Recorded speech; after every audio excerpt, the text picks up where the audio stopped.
Assalamualaikum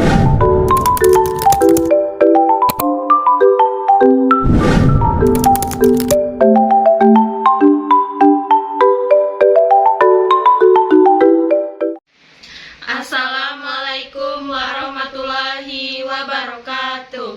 Kami dari kelompok 9 akan mempresentasikan materi tentang konsolidasi dengan akuisisi melebihi nilai tercatat ekuitas. Baiklah, saya pemateri pertama akan menjelaskan tentang karakteristik konsolidasi dengan akuisisi melebihi nilai tercatat. Yang pertama ada prosedur konsolidasi. Faktor yang mempengaruhi proses penilaian kelayakan bisnis saat proses kombinasi bisnis antara lain prospek bisnis perusahaan yang akan diakuisisi, terutama dalam menciptakan penghasilan tambahan bagi perusahaan pengakuisisi, kondisi industri secara umum, nilai strategis bisnis, kualitas manajemen, dan nilai wajar dari aset maupun liabilitas yang dilaporkan oleh perusahaan yang akan diakuisisi. Selanjutnya yang kedua yaitu diferensial. Berdasarkan PSAK 22 kombinasi bisnis, diferensial harus dialokasikan pada aset teridentifikasi yang diperoleh dan atau liabilitas yang diambil alih yang dianggap menyebabkan nilai wajar dari entitas anak yang dikonsolidasikan melebihi nilai bukunya atau dialokasikan sebagai goodwill. Selanjutnya, aset teridentifikasi dan liabilitas diambil alih. Pengklarifikasian dan penentuan aset teridentifikasi dan liabilitas yang diambil alih berdasarkan hal sebagai berikut. Yang pertama, persyaratan kontraktual, yang kedua kondisi ekonomi, yang ketiga kebijakan operasional dan akuntansinya, yang keempat kondisi terkait lainnya yang ada pada tanggal terjadinya akuisisi. Selanjutnya yang pertama goodwill. PSAK 22 mendefinisikan goodwill sebagai selisih antara nilai agregat dari yang pertama imbalan yang dialihkan, yang kedua jumlah kepentingan non pengendalian, yang ketiga nilai wajar kepentingan ekuitas yang sebelumnya diakuisisi jika kombinasi bisnis dilakukan bertahap, dan nilai wajar dari aset teridentifikasi yang diperoleh dan liabilitas yang diambil alih. Goodwill tidak dapat diamortisasikan tetapi merupakan subjek atas penurunan nilai menurut ketentuan PSAK 48. Penurunan aset dan tidak dapat diamortisasi.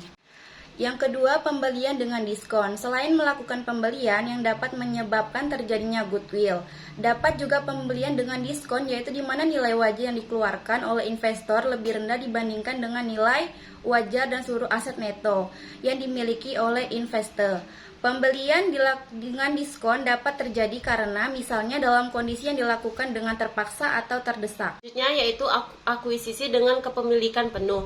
Akuisisi dengan kepemilikan penuh terjadi ketika satu perusahaan membeli seluruh saham atau aset perusahaan lain sehingga perusahaan yang diakuisisi menjadi sepenuhnya dimiliki oleh perusahaan pengakuisisi. Yang A, konsolidasi sesaat setelah akuisisi. Konsolidasi sesaat setelah akuisisi adalah proses penyusunan neraca konsolidasi dengan menggunakan kertas kerja. Kertas kerja ini berisi saldo akun dari pembukuan perusahaan induk dan anak perusahaan yang disajikan bersebelahan. Selanjutnya yaitu konsolidasi pada periode akuisisi. Konsolidasi dalam akuntansi adalah proses penggabungan aset, kewajiban, dan item keuangan lainnya dari dua entitas atau lebih menjadi satu. Dalam konteks akuisisi, konsolidasi laporan keuangan terjadi ketika semua anak perusahaan melapor di bawah perusahaan induk.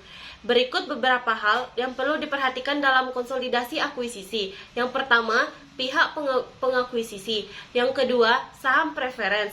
Yang ketiga, laporan arus kas. Dan yang terakhir, neraca konsolidasi. Selanjutnya yaitu akuisisi dengan kepemilikan sebagian. Akuisisi dengan kepemilikan sebagian adalah proses di mana perusahaan akuisisi membeli sebagian saham atau aset dari perusahaan target. Dengan demikian, perusahaan target menjadi bagian dari perusahaan akuisisi.